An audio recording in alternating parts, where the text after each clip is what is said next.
Nós vamos abrir as nossas Bíblias, Evangelho de Lucas, capítulo 24.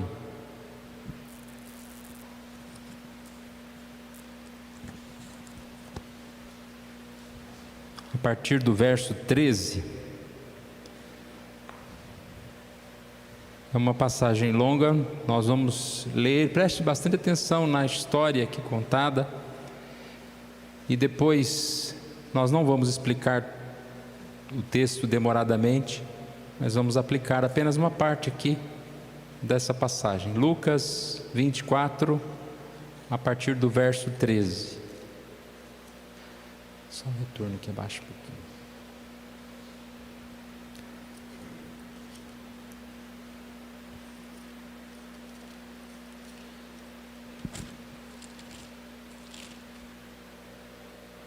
Lucas 24,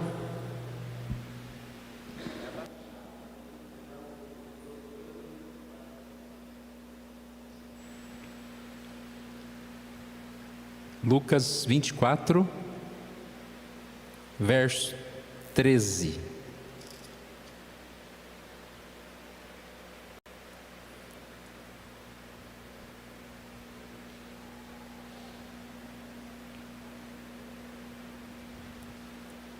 Naquele mesmo dia, 2 deles estavam a caminho para a aldeia chamada Emaús, distante de Jerusalém 60 estádios. Iam conversando a respeito de todas as coisas sucedidas. Aconteceu que, enquanto conversavam e discutiam, o próprio Jesus se aproximou e ia com eles. Os seus olhos, porém, estavam como que empedernidos de o reconhecer. Então lhes perguntou Jesus: que é isso que vos preocupa? E de que ides tratando à medida que caminhais? E eles pararam entristecidos.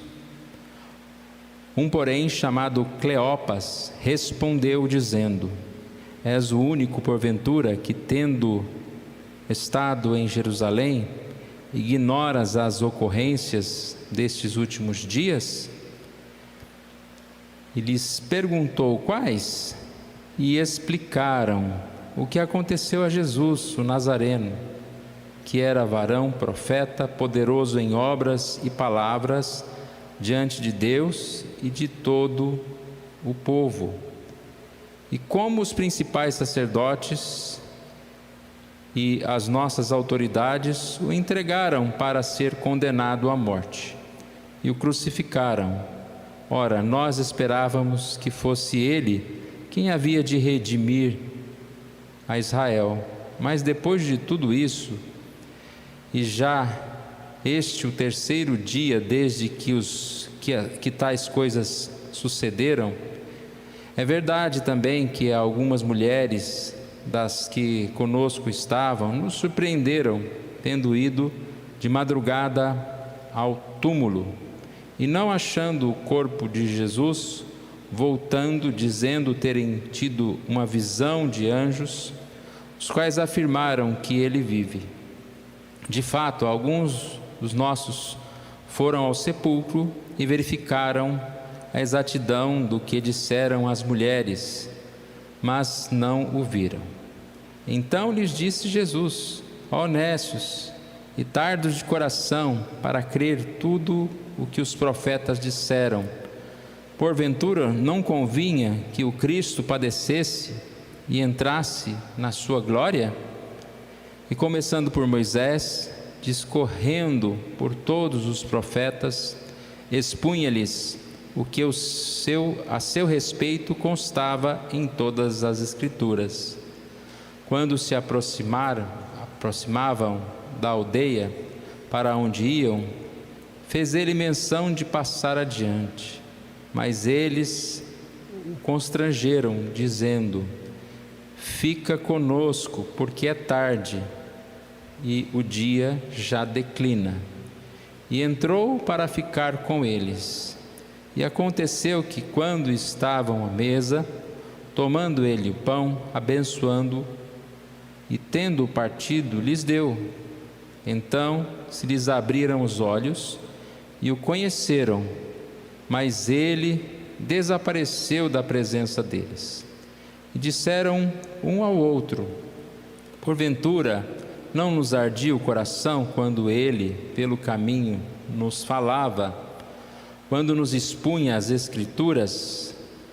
E na mesma hora, levantando-se, voltaram para Jerusalém, onde acharam reunidos os 11 e os outros com eles, os quais diziam: o Senhor ressuscitou e já apareceu a Simão. Então os dois contaram o que lhes acontecera no caminho e como fora por eles reconhecido no partir do pão. Vamos orar mais uma vez, irmãos? Pai querido, nós agradecemos a Ti, Senhor, por essa oportunidade, ó Deus, de mais uma vez estudarmos a Tua Palavra, estudarmos, ó Pai, sobre o ministério que o Senhor Deus fez nesse mundo, nos dando a salvação, ó Deus, trazendo-nos a paz. Somos gratos a Ti, Senhor, porque a Tua Palavra é quem nos dá vida, quem renova a nossa esperança, a nossa fé, ó Deus. Que Você esteja falando conosco, ó Pai, colocando os nossos corações mais uma vez em sintonia com aquilo que o Senhor Deus tem para nós. Oramos em nome de Jesus. Amém.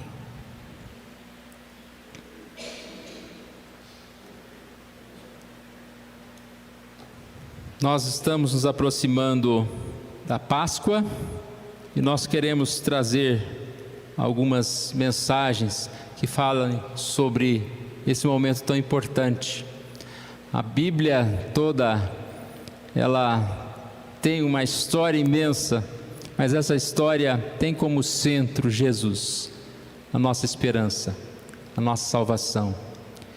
Esse texto que nós lemos é um dos textos que falam conosco, porque trazem aqui dois personagens que estavam sem esperança, e Jesus estava andando com eles, mas a esperança deles é renovada quando eles descobriam que Jesus estava com eles. Nós falamos há algumas semanas atrás sobre a questão da esperança, do tema esperança.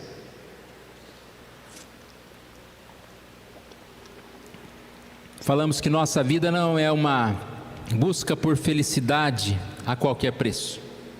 Felicidade nas coisas, felicidade no mundo.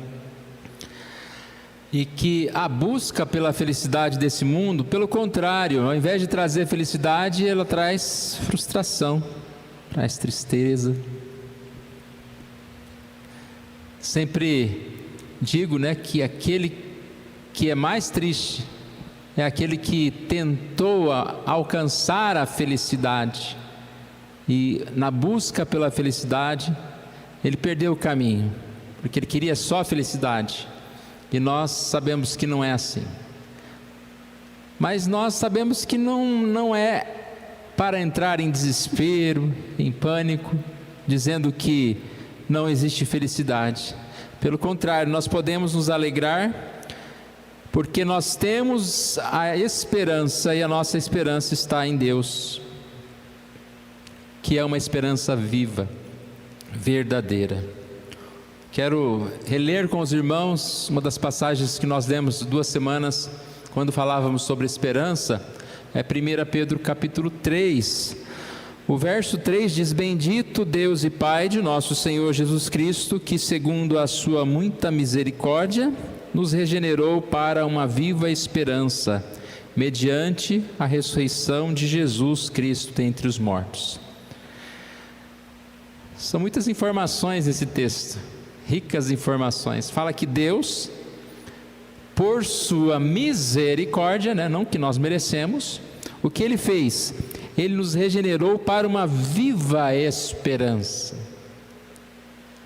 O que nós precisamos para viver, irmãos? É a esperança. É a esperança que move a nossa alegria, que nos faz prosseguir. E qual é essa esperança? Essa esperança veio mediante a ressurreição de Jesus dentre os mortos.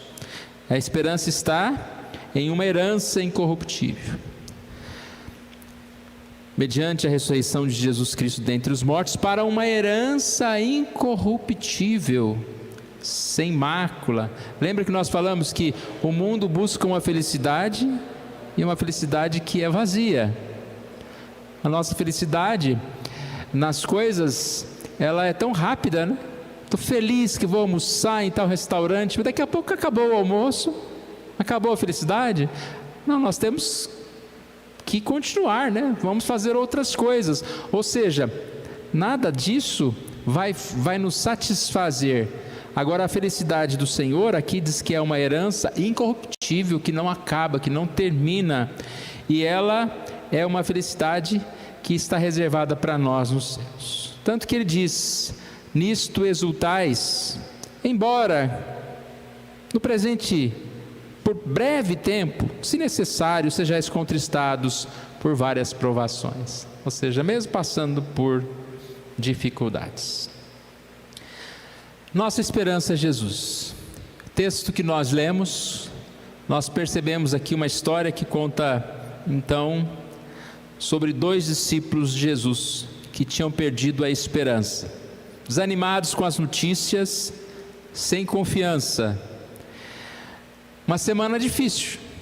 Imagine os discípulos perdendo Jesus, os discípulos aqui não compreendendo realmente o que tinha acontecido. Para eles, simplesmente falhou, né? Jesus falhou. Jesus veio, pensamos que ele ia nos libertar, mas ele morreu. Seus corações estavam tristes. Irmãos, quantas vezes nós passamos, né, uma semana e vimos tantas notícias ruins, às vezes nos decepcionamos com pessoas, às vezes nos entristecemos por viver num mundo tão quebrado, tão cheio de falhas, de defeitos, de problemas, e aparentemente a nossa esperança se vai, como esses homens estavam aqui. Talvez as perguntas que estavam na mente daqueles 2, como isso pôde acontecer com Jesus, alguém que compartilhava amor, surpresa com o acontecimento daquele momento. Olha o verso 21. Ora, nós esperávamos que fosse ele quem haveria de redimir a Israel. Mas, depois de tudo isso, é já este o 3º dia desde que tais coisas sucederam. A ênfase aqui que eu quero dar é no nós esperávamos, ou seja, não esperam mais. Eles ficaram numa situação tão complicada emocionalmente que já não tinham mais esperança. Mas quando nós percebemos que eles, curiosamente andando com Jesus, não viram Jesus, mas nós percebemos que quando eles perceberam Jesus, a presença de Jesus, renasceu no coração deles a esperança. E essa frase final aqui é muito importante. Descobriram quem estava ao lado deles todo o tempo. Quantas vezes nós, passando por dificuldades, parece que ignoramos a presença de Jesus, ignoramos a presença de Deus. Às vezes nós somos como um salmista que diz, né, até quando, Senhor, o Senhor me abandonou, o Senhor fechou os céus. Jesus nunca está distante, nós que não percebemos. E o que nos cega é a própria desesperança.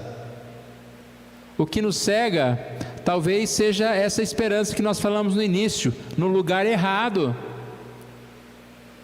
Porque nós não recebemos tudo que nós queremos, da forma que nós queremos, mas nós recebemos tudo o que Deus quer para nós. Nós passamos por tudo aquilo que Deus quer que nós estejamos passando. E o fato é, Ele está sempre ao nosso lado. As notícias podem nos desanimar, os acontecimentos podem nos desanimar, mas isso porque nós temos uma visão limitada, porque nós esquecemos de Jesus. Nós olhamos para as circunstâncias. Tem que voltar a cantar aquele cântico antigo, né? Não olho para as circunstâncias. Não me guio por vistas, alegre sou. Porque se nós olharmos para as circunstâncias e não para Jesus, realmente é muito difícil. As situações são complicadas. E se nós olharmos ainda com uma visão mais negativa ainda, para os defeitos de tudo, nós vamos desanimar.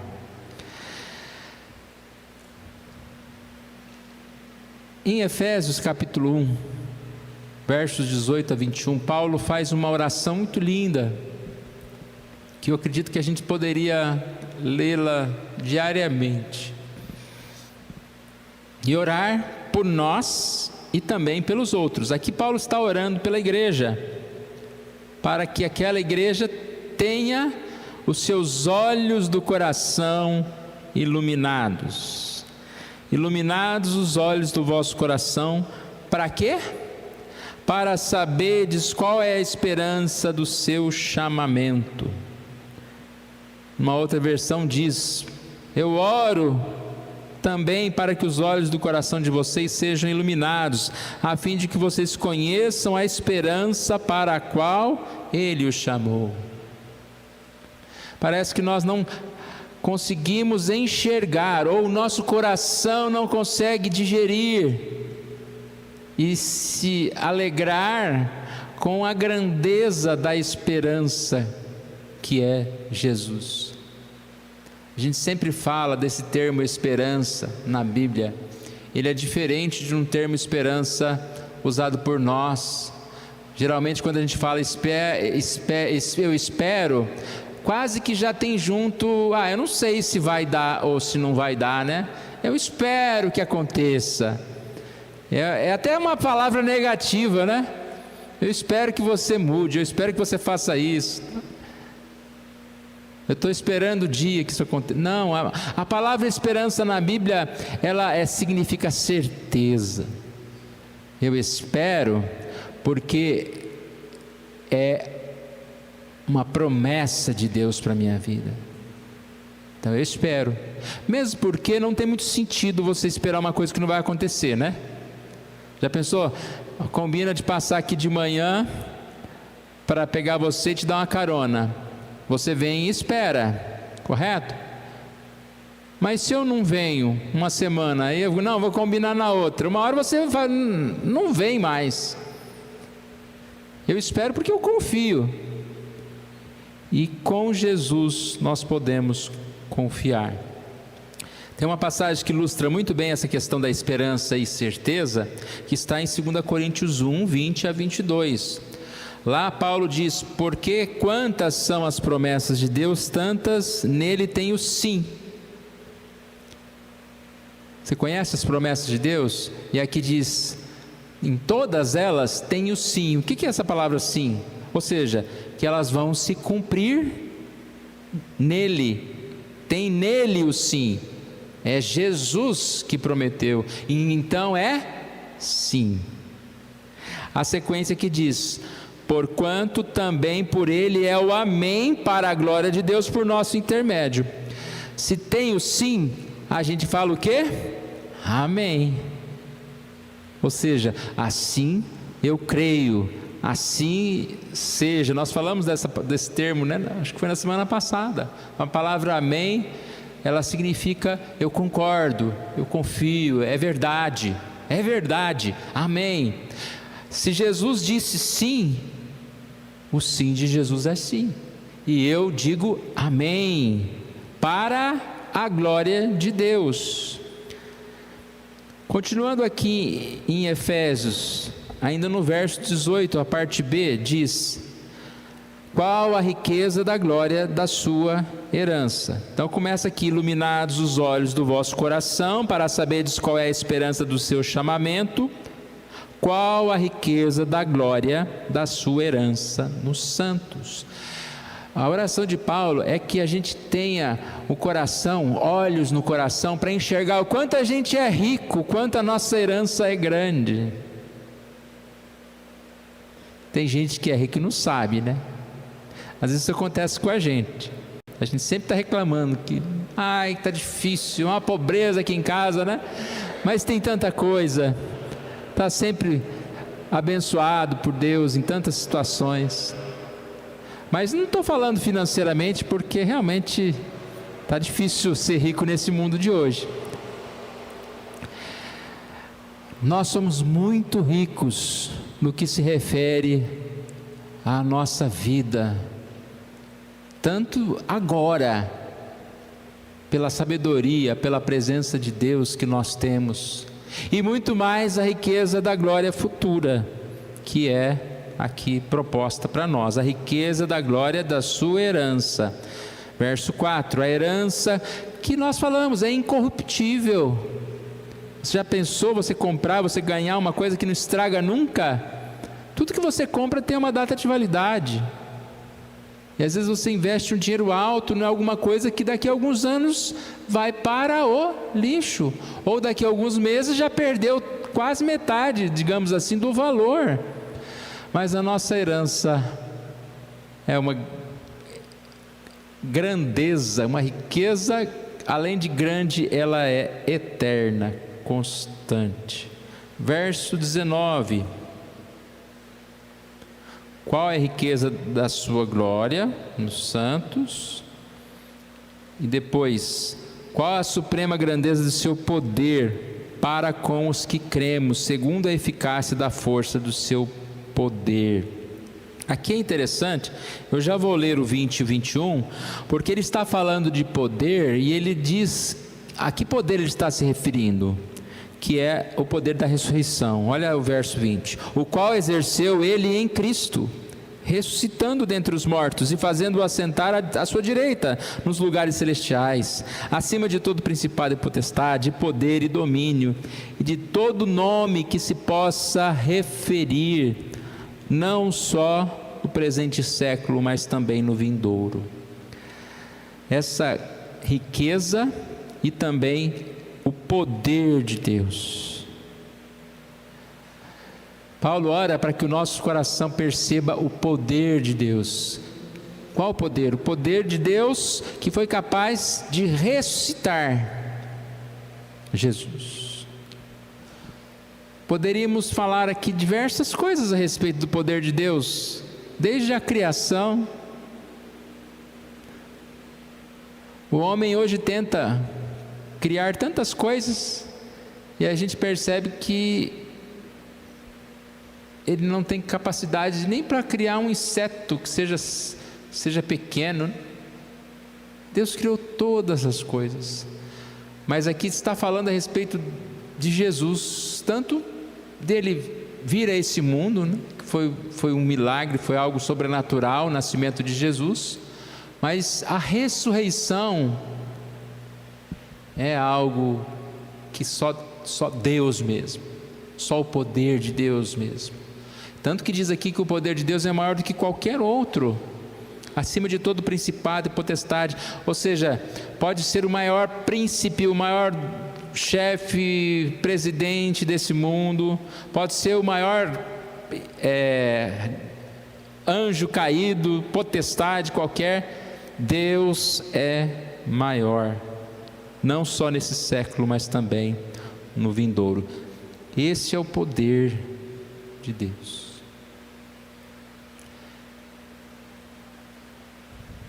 Temos muitos motivos, irmãos, para ter uma esperança firme na vida, esperança que nós temos em Jesus, e o desejo é que nós possamos, firmados na palavra, na oração, na companhia dos irmãos, possamos dia a dia ter esse coração aberto, iluminado para enxergar a esperança. A gente enxerga tanta coisa que não precisa, tanta coisa que não vai trazer bem nenhum para nós, e nós precisamos nos voltar para enxergar as bênçãos de Deus que estão por todo lado, estão na palavra do Senhor. Timothy Keller escreveu esta frase que diz: a esperança na ressurreição pode mudar todos os aspectos da nossa vida emocional, nossos relacionamentos, nossa busca de justiça e nossas atitudes em relação à história e à própria morte. A esperança na ressurreição, o olhar para Jesus pode mudar a nossa vida. Aonde estão os nossos olhos? Tem uma ilustração, eu não vou saber detalhes, mas eu vou saber a essência dela. Conta-se que um grande general foi numa cidade que foi quase toda destruída pela guerra, e ali tinha uma senhora, e ela reclamando, né, da situação, apontou para uma árvore que foi quebrada ao meio, só sobrou um pedacinho, né? E ela reclamando: olha, nós sofremos, olha aqui, ó, isso aqui, olha o que fizeram, olha o que fizeram. Ela achando que ele iria falar com ela, né? Ah, que pena, né? Ele olhou para ela e falou assim: corta a árvore. Ou seja, ela já está morta mesmo, só sobrou para você lembrar da tristeza. Corta a árvore, segue a vida. Então, quantas vezes a gente precisa cortar certas lembranças, certos problemas de relacionamento, às vezes, corta isso, para de olhar para isso e olhe para Jesus, e amplie a sua alegria, a sua esperança, a sua paz. A esperança na ressurreição, a esperança em Jesus muda tudo. Passamos de pessoas que buscam a felicidade nas coisas do mundo, na nossa própria vontade, para aquele que é consciente de que a felicidade está em Jesus, e que até mesmo se o problema vier, nós não vamos desesperar, porque Deus vai nos manter dia a dia. Nós consideramos importante viver no reino de Deus e servir no reino de Deus. A nossa vida passa a ser mais preocupada com o fazer, servir a Deus, e não com o que eu tenho para receber, ou com a comodidade da minha vida. Nós somos muito preocupados com a comodidade da vida, e isso é claro, é importante. Nós precisamos ter um conforto, nós precisamos ter as coisas do mundo, mas essas coisas Deus nos dá enquanto dormimos. Deus não vai deixar faltar. Não adianta a gente ficar preocupado, ansioso com tantas coisas. Nós precisamos nos envolver com Jesus, servir a Jesus, e essas demais coisas vão dia a dia sendo colocadas a partir do nosso trabalho, a partir das bênçãos de Deus tem para nós.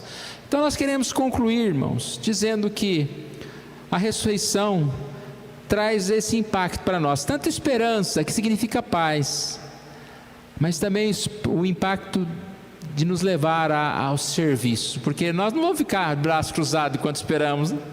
A esperança significa que eu vou me entregar àquilo que eu creio, que é Jesus. Olha o que Paulo disse em Filipenses 3, de 7 a 11: mas o que para mim era lucro, isso considerei perda por causa de Cristo.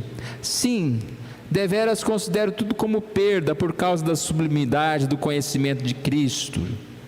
Depois ele diz: perdi todas as coisas e as considero como refúgio para ganhar a Cristo. Tem que ficar bem claro aqui que Paulo não se tornou uma pessoa que agora não pego mais nada, não faço mais nada nesse mundo. Ele está dizendo que qualquer coisa que tomasse, que ocupasse o lugar de Cristo, que o atrapalhasse a crescer no conhecimento de Cristo, ele deixava para lá.